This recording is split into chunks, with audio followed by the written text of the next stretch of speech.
বাংলার আনাচে কানাচে অলিতে গলিতে কান পাতলে একটা খবর শোনা যাচ্ছে। সেটা কি?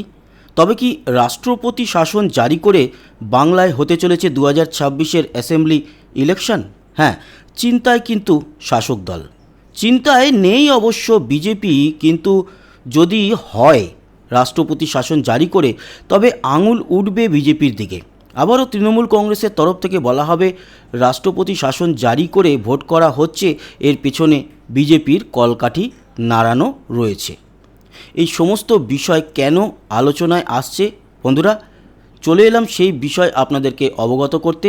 প্রথমেই জানিয়ে রাখবো এই চ্যানেলটি নতুন এবং চ্যানেলটির নাম দ্য বেঙ্গল টিভি। এখানে আপনারা জুড়ে থাকুন। সমস্ত অথেন্টিক খবরাখবর পাওয়ার জন্য থাকবে যুদ্ধ সংক্রান্ত খবর এবং বাংলার রাজনীতি নিয়েও খবরাখবর থাকবে, বাংলাদেশেরও খবর। চলে আসি কেন এই আলোচনা আসছে। দেখুন, 9ই মার্চ আমাদের পশ্চিমবঙ্গে আসছে ফুল বেঞ্চ নির্বাচন কমিশনের গণেশ কুমারের তত্ত্বাবধানে, আর তারপরে ভোট ঘোষণার তারিখের দিকে এগোবে এরকমটাই জানা যাচ্ছে। হয়তো 15ই মার্চ ঘোষণা হলেও হতে পারে, কিন্তু প্রশ্ন এখানে, ঘোষণা করা তো হবে, কিন্তু ভোট কি করানো যাবে? তার প্রধান কারণ হচ্ছে এসআইআর নিয়ে 10ই মার্চ সুপ্রিম কোর্টে আরও একটি শুনানি রয়েছে। সেখানে কি হবে না হবে সেগুলো তো পরের ব্যাপার। আপাতত আলোচনায় যেটা আসছে তাতে দেখা যাচ্ছে 60 লক্ষ যে লজিক্যাল ডিসক্রিপিয়েন্সি রয়েছে, সেই নামের তালিকা ঝাড়াই বাছাই করছেন এখন আমাদের জজ সাহেবরা, এবং ওনাদের এই মুহূর্তে এক দিনের যা করার ক্ষমতা, তাতে দেখা যাচ্ছে পরবর্তী সময় ঝাড়খণ্ড এবং ওড়িশা থেকে অন্য জাজেসদের আনানো হলেও 90 থেকে 100 দিনের আগে কমপ্লিট করা যাবে না। 60 লক্ষের মধ্যে মাত্র গতকাল রাত অবধি 4 লক্ষের যে তথ্য, সেগুলো ঝাড়াই বাছাই হয়েছে, আপলোড হয়েছে। এখন প্রশ্ন, একটা তালিকা তো বেরিয়েছে, কিন্তু সেটা তো 100% ফাইনাল তালিকা নয়। সেখানে অনেক নামের পাশেই অ্যাড জুডিশিয়াল বলে লেখা রয়েছে এবং তাদের নাম পর্যালোচনা করে সেই সমস্ত নাম ঝাড়াই বাছাই করে যদি 100 দিন লেগে যায়, তার মানে প্রায় 3.5 মাসের কাছাকাছি। আর আজকে 5ই মার্চ, আজ থেকে শুরু করে 100 দিন মানে পেরিয়ে যাবে কিন্তু প্রায় জুলাই। আর আপনারা জানেন 2021 সালের যে সরকার গঠন হয়েছিল তৃণমূল কংগ্রেসের, বা এই মুহূর্তে যে রাজ্য সরকার চলছে, সেই রাজ্য সরকারের মেয়াদ ফুরিয়ে যাবে 5ই বা 6ই মেতে। এবং ততদিনে যদি ভোট না হয় আর নতুন কোনো সরকার গঠন হয়ে না আসে, তাহলে রাষ্ট্রপতি শাসন তো এমনিই জারি হয়ে যাবে।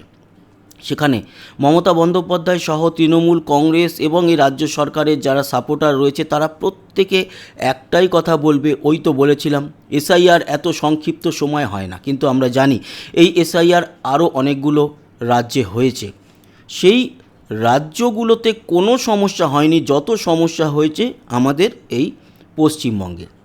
এবং পশ্চিমবঙ্গে এত সমস্যার পরেও এখনও যেই জায়গায় ঘেটে আছে, তাতে এসআইআর যদি কমপ্লিট সম্পূর্ণভাবে না হয়, ভোট না করা গেলে, আলটিমেটলি রাষ্ট্রপতি শাসন জারি করেই যদি ভোট হয়, তাহলে কার ভালো কার খারাপ?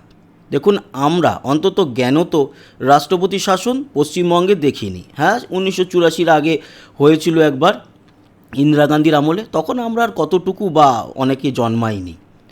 কিন্তু এই যে পরিস্থিতি তৈরি হয়েছে, তবে কি আমরা একটি রাষ্ট্রপতি শাসন দেখতে চলেছি? হতে পারে। অনেকে সাধারণ মানুষ কি বলছে জানেন? সাধারণ মানুষ বলছে যে এই তৃণমূল কংগ্রেস থাকাকালীন তারা ভোটে এমন কারচুপি করে, যতই এসআইআরের নাম বাদ দিক না কেন, ভোট গণনায় কারচুপি করবে, সমস্ত ব্যাপারে তারা কিন্তু পারদর্শী।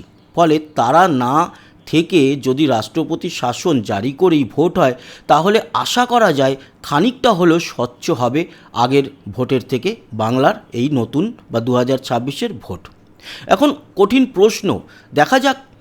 অনেকেই হিসাব করছে আরও জজ সাহেবদেরকে নিয়ে এসে, যাতে তাড়াতাড়ি এই তালিকা একেবারে শুধরে ঠিকঠাক বা চূড়ান্ত তালিকা প্রকাশ করা যায়।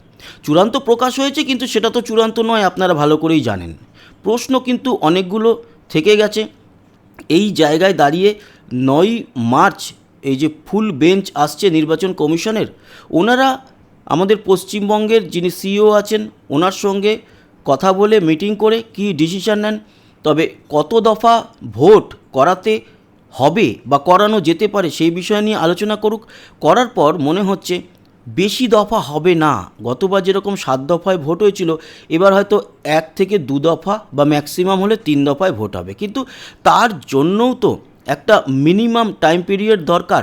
ভোট ঘোষণা যদি 15 তারিখে হয় এবং সেই ভোট যদি ঠিক মে মাসের আগে কমপ্লিট করে, মানে এপ্রিলের 20 তারিখের পর থেকে 3 দফায় বা 2 দফায় করে 31 তারিখের মধ্যে কমপ্লিট করে দিল বা 30 তারিখের মধ্যে কমপ্লিট করে দিল, করার পর 1-2 তারিখ নাগাদ রেজাল্ট আউট হলো, এরকম যদি করা যেতে পারে। কিন্তু এখন প্রশ্ন ওখানেই, 20 তারিখের মধ্যে কি পারবে সম্পূর্ণ লিস্ট তৈরি করতে? এদিকে তো সময় দিতে হবে যারা নির্বাচনে দাঁড়াবেন তাদের জন্য, কারণ তারা মনোনয়ন জমা দেবে, এই সমস্ত অনেক কিছু আছে। বলেছে মনোনয়ন জমা দেওয়ার পরে অবধিও এই তালিকা প্রকাশ পেতে পারবে এবং ভোট হওয়ার মোটামুটি দিন 10-12 আগে। তার মানে যেটা দাঁড়াচ্ছে খুব বেশি তো সময় নেই। আগামী মাসের 10 তারিখের মধ্যে হয়তো সমস্ত কিছু একেবারে ঝাড়াই বাছাই করে আপলোড করতে হবে বা কমপ্লিট করে দিতে হবে চূড়ান্ত তালিকা। প্রশ্ন এখানেই, সম্ভব কি? নাকি ওই আতখ্যাচড়া একটা ভোটার তালিকা নিয়েই এবার ভোটে যাবে নির্বাচন কমিশন? কিন্তু সেটাও তো বাধার মুখে পড়বে।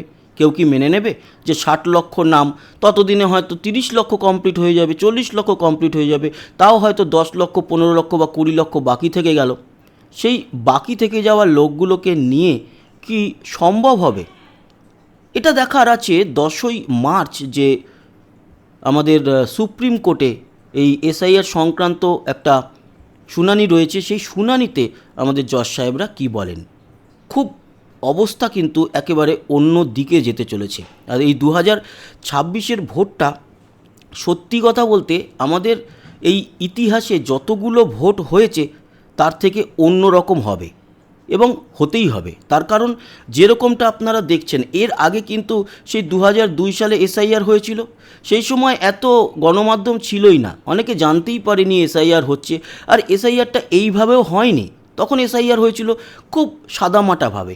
এবার যে গভীরভাবে করা হচ্ছে সেই গভীরতা তখন ছিল না।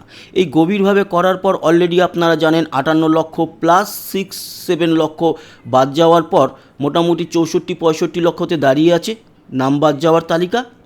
এরপর এই যে 60 লক্ষ, তার মধ্যে অনেকেই ধারণা করছে যে এই 60 লক্ষর মধ্যে 15% মিনিমাম বাদ যাবে।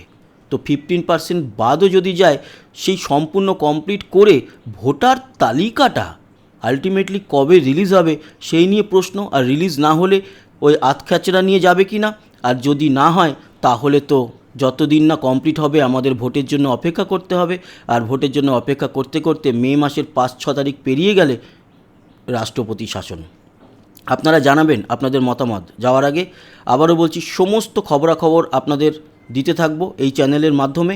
চ্যানেলের নাম দ্য বেঙ্গল টিভি। সাবস্ক্রাইব করে সঙ্গে থাকুন, লাইক আর শেয়ার করতে ভুলবেন না, কমেন্ট বক্সে মতামত জানাবেন। আপনি কি মনে করেন রাষ্ট্রপতি শাসন জারি করে ভোট হওয়াটাই কি ভালো হবে আমাদের বাংলার জন্য? মতামত জানাবেন। নাকি খারাপ হবে এটাও জানাবেন। ধন্যবাদ। আবার আসছি, ততক্ষণের মতো টাটা।